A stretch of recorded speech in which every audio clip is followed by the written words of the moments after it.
ಅಥವಾ ನಿಖಿಲ್ ಗೆದ್ರೆ ನಿಖಿಲ್ ಗೆದ್ರು ಅಂತಲ್ಲ. ಸಿ.ಪಿ. ಯೋಗೇಶ್ವರ್ ಗೆದ್ರೆ ಅದು ಕಾಂಗ್ರೆಸ್ ಸರ್ಕಾರದ ಗೆಲುವು ಅಂತ ಕನ್ವರ್ಟ್ ಮಾಡಬೇಕು. ಒಂದು ವೇಳೆ ಈ ಕಡೆ ನಿಖಿಲ್ ಗೆದ್ರು ಅಂತಂದ್ರೆ ಅದು ಕುಮಾರಸ್ವಾಮಿ ಅವ್ರ ಗೆಲುವು ಅಂತ ಕನ್ವರ್ಟ್ ಮಾಡಬೇಕು. ಇನ್ನು ಶಿಗ್ಗಾವಿ ಭರತ್ ಬೊಮ್ಮಾಯಿ ಲೀಡಲ್ಲಿದ್ದಾರೆ. ಇನ್ನು ಲೀಡ್ ಕಂಟಿನ್ಯೂ ಆಗಿದೆ. ಭರತ್ ಬೊಮ್ಮಾಯಿ ಲೀಡಲ್ಲಿದ್ದಾರೆ. ಶಿಗ್ಗಾವಿಯ ಬೈ ಇಲೆಕ್ಷನ್ ಅಖಾಡದಲ್ಲಿ ಬಿಜೆಪಿ ಸಹಜವಾದ ಮುನ್ನಡೆಯನ್ನು ಕಾಯ್ದುಕೊಂಡಿದೆ. ಬಿಜೆಪಿಗೆ ಬೊಮ್ಮಾಯಿಯವರು ಒಂದು ಅಡಿಪಾಯವನ್ನು, ಒಂದು ತಳಪಾಯವನ್ನು ಹಾಕಿಕೊಟ್ಟಿದ್ದಾರೆ. ಆ ತಳಪಾಯ ಸ್ಟ್ರಾಂಗ್ ಆದ ಮೇಲೆ ತಮ್ಮ ಮಗನನ್ನು ಅಲ್ಲಿ ತಂದು ನಿಲ್ಲಿಸಿರೋದು. ಇನ್ನು ಶಿಗ್ಗಾವಿಯಲ್ಲಿ ಕಾಂಗ್ರೆಸ್ ಅಭ್ಯರ್ಥಿ ವಿಚಾರದಲ್ಲಿ ಸ್ವಲ್ಪ ಹಿನ್ನಡೆ ಇದೆ. ಯಾಕಂದರೆ ಯಾಸಿರ್ ಖಾನ್ ಪಠಾಣ್ ಅವರಿಗೆ ಟಿಕೆಟ್ ಕೊಟ್ಟಾಗಲೇ ಕಾಂಗ್ರೆಸ್ ಹಿನ್ನಡೆ ಆಗಿತ್ತು. ಆ ಹಿನ್ನಡೆ ಈಗ ಚುನಾವಣೆಯ ಮತ ಎಣಿಕೆಯಲ್ಲೂ ಕೂಡ ಮುಂದುವರಿತಾ ಇದೆ. ಭರತ್ ಬೊಮ್ಮಾಯಿ ಲೀಡಲ್ಲಿದ್ದಾರೆ. ಅಲ್ಲೇನೋ ಕೊನೆ ಕ್ಷಣದಲ್ಲಿ ಲಿಂಗಾಯತ ಅಭ್ಯರ್ಥಿಯೊಬ್ಬರಿಗೆ ಟಿಕೆಟ್ ಕೊಡಬೇಕು ಅನ್ನೋ ಲೆಕ್ಕಾಚಾರ ಏನೋ ಇತ್ತು. ಆದರೆ ಮೊದಲಿನಿಂದಲೂ ಕಾಂಗ್ರೆಸ್ ಅಲ್ಲಿ ಅಲ್ಪಸಂಖ್ಯಾತರಿಗೆ ಅವಕಾಶ ಕೊಟ್ಟಿತ್ತು. ಅದು ಈ ಬಾರಿ ಕೂಡ ಕಂಟಿನ್ಯೂ ಆಯಿತು.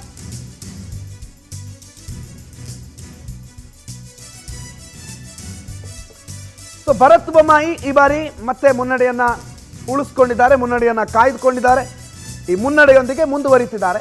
ಭರತ್ ಬೊಮ್ಮಾಯಿ ಪರ ಇದೆ ಶಿಗ್ಗಾವಿ ಅನ್ನೋದು ಬಹುತೇಕ ಆಲ್ಮೋಸ್ಟ್ ಎಲ್ಲ ಸಮೀಕ್ಷೆಯಲ್ಲೂ ಕೂಡ ಹೇಳಿರುವಂಥ ಮಾತು. ಹಾಗಾಗಿ ಭರತ್ ಬೊಮ್ಮಾಯಿ ಅವ್ರಿಗೆ ಅಂಥದ್ದೇನು ಟೆನ್ಷನ್ನು ಇದ್ದಂಗಿಲ್ಲ. ಈ ಲೀಡು ಕಂಟಿನ್ಯೂ ಆಗುತ್ತೆ ಅನ್ನುವಂಥ ಭರವಸೆಯಲ್ಲಿದ್ದಾರೆ. ಬಟ್ ಅವ್ರಿಗೆ ಯಾವ್ಯಾವ ಮತಕ್ಷೇತ್ರದಲ್ಲಿ ಎಷ್ಟೆಷ್ಟಿದೆ, ಎಷ್ಟು ಓಟ್ ಬಂದಿದೆ, ಎಲ್ಲಿ ಕಳ್ಕೊಂಡಿದ್ದೀವಿ, ಯಾಸಿರ್ ಖಾನ್ ಪಠಾಣ್ ಅವರ ಸ್ಪರ್ಧೆ ಯಾವ ರೀತಿ ಇದೆ, ಇವೆಲ್ಲವೂ ಕೂಡ ಬಹಳ ಪ್ರಶ್ನೆ, ಒಂದು ಬಹಳ ಪ್ರಮುಖವಾದಂಥ ಪ್ರಶ್ನೆ. ಆ ಎಲ್ಲ ಪ್ರಶ್ನೆಗಳಿಗೆ ಇವತ್ತು ಉತ್ತರ ಸಿಗುತ್ತೆ.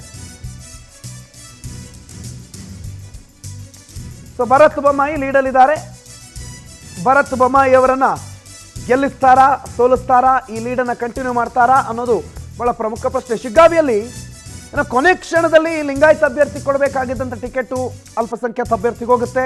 ಅದರಲ್ಲೂ ಅಜ್ಜಂಪೀರ್ ಖಾದ್ರಿ ಸ್ಪರ್ಧೆ ಮಾಡೋ ಸಂದರ್ಭದಲ್ಲಿ ಬಸವರಾಜ ಬೊಮ್ಮಾಯಿ ಎದುರುಗಡೆನೆ ಅವರು ಸ್ಪರ್ಧೆ ಮಾಡಿದ್ರು ಈ ಹಿಂದೆ. ಅಂದರೆ ಕಳೆದ ವಿಧಾನಸಭಾ ಚುನಾವಣೆ 2023 ವಿಧಾನಸಭಾ ಚುನಾವಣೆಗಿಂತ ಮುನ್ನ. ಆ ಸಂದರ್ಭದಲ್ಲಿ ಬಸವರಾಜ ಬೊಮ್ಮಾಯಿ ಅವ್ರಿಗೂ ಮತ್ತು ಅಜ್ಜಂಪೀರ್ ಖಾದ್ರಿ ಅವರ ನಡುವಿನ ಡಿಫ್ರೆನ್ಸು 10,000 ದಾಟ್ತಾ ಇರಲಿಲ್ಲ. 10,000 ಒಳಗೇನೆ 9,000, 9,500, 9,600 ಈ ಲೆಕ್ಕಾಚಾರದಲ್ಲೇ ಇತ್ತು ಅವರ ಹಿನ್ನಡೆ, ಮುನ್ನಡೆ ಅಥವಾ ಅವರಿಬ್ಬರ ನಡುವಿನ ಡಿಫರೆನ್ಸ್. ಆದರೆ ಯಾವಾಗ ಯಾಸಿರ್ ಖಾನ್ ಪಠಾಣ್ ಅವರನ್ನ ಇಲ್ಲಿ ಸ್ಪರ್ಧೆಯನ್ನಾಗಿ ಇಳಿಸಿದ್ರೋ ಆಗ ಯಾಸಿರ್ ಖಾನ್ ಪಠಾಣ್ ಆ ಬಸವರಾಜ ಬೊಮ್ಮಾಯಿ ಅವರ ಲೀಡನ್ನ 36,000 ಕೊಟ್ಬಿಟ್ರು.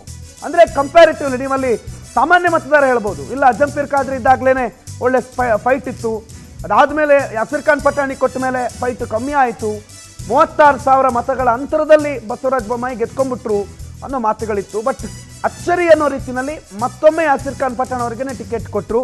ಅದು ಹಿಂದೆ ಏನು ಎತ್ತ ಅದಲ್ಲ ಅವ್ರ ಪಕ್ಷಕ್ಕೆ ಬಿಟ್ಟಿರೋ ವಿಚಾರ. ಬಟ್ ಒಂದು ಅನಾಲಿಸಿಸ್ ಅನ್ನು ತೆಗೆದಾಗ, ಯಾರು ಸ್ಟ್ರಾಂಗ್ ಅಭ್ಯರ್ಥಿ ಅನ್ನೋ ಪ್ರಶ್ನೆ ಬಂದಾಗ ಅಲ್ಲಿನ ಯಾವುದೇ ಕಾಂಗ್ರೆಸ್ ನಾಯಕರು ಕೇಳಿದ್ರು ಅಜ್ಜಂಪೀರ್ ಖಾದ್ರಿ ಬೆಟರ್ ಅನ್ನೋ ರೀತಿಯ ಮಾತುಗಳು ಕೇಳಿಬಂದಿತ್ತು. ಆದರೆ ಮೊನ್ನೆ ನಡೆದಂಥ ಲೋಕಸಭಾ ಚುನಾವಣೆಯಲ್ಲಿ ಅಜ್ಜಂಪೀರ್ ಖಾದ್ರಿಯ ಹೊರತಾಗಿ ಯಾಸಿರ್ ಖಾನ್ ಪಠಾಣ್ ಅವರಿಗೆ ಈ ವಿಧಾನಸಭಾ ಕ್ಷೇತ್ರದ ಹೊಣೆಗಾರಿಕೆಯನ್ನು, ಜವಾಬ್ದಾರಿಯನ್ನು ಕೊಟ್ಟಿದ್ರು. ಆಗ ಯಾಸಿರ್ ಖಾನ್ ಪಠಾಣ್ ಒಂದೊಳ್ಳೆ ಲೀಡನ್ನು ಲೋಕಸಭೆಯಲ್ಲಿ ಪಡ್ಕೊಂಡಿದ್ರು. ಅಂದರೆ ಅಲ್ಲಿ ಅಭ್ಯರ್ಥಿ ಸೋತಿದ್ರು ಕೂಡ ಶಿಗ್ಗಾವಿ ಮತಕ್ಷೇತ್ರದಿಂದ, ಶಿಗ್ಗಾವಿಯ ವಿಧಾನಸಭಾ ಕ್ಷೇತ್ರದಿಂದ ಒಂದೊಳ್ಳೆ ಲೀಡನ್ನು ಕೊಟ್ಟಿದ್ರು ಅನ್ನೋ ಕಾರಣಕ್ಕೆ ಯಾಸಿರ್ ಖಾನ್ ಪಠಾಣ್ ಅವರಿಗೆ ಇಲ್ಲಿ ಟಿಕೆಟ್ ಸಿಕ್ತು ಅನ್ನೋದು ಒಂದು ಕಡೆ. ಇನ್ನೊಂದು ಕಡೆ ಜಮೀರ್ ಅಹಮದ್ ಖಾನ್ ಭಾಳ ಸ್ಟ್ರಾಂಗ್ ಆಗಿ